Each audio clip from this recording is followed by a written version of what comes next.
وغالبا اللي بياكل العسل كله بيبقى الراجل.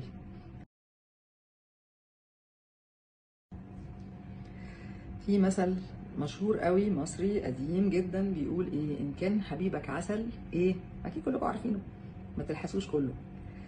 هو الحقيقه الكلام ده بيتجسد احيانا عندنا كناس بنشتغل في مجال العلاقات الزوجيه، بانه ساعات حد من الاثنين بيقع في الغلطه دي، ان هو بياخد صبر التاني على انه شيء عادي، او بياخد وجود التاني في حياته على انه شيء طبيعي، او بياخد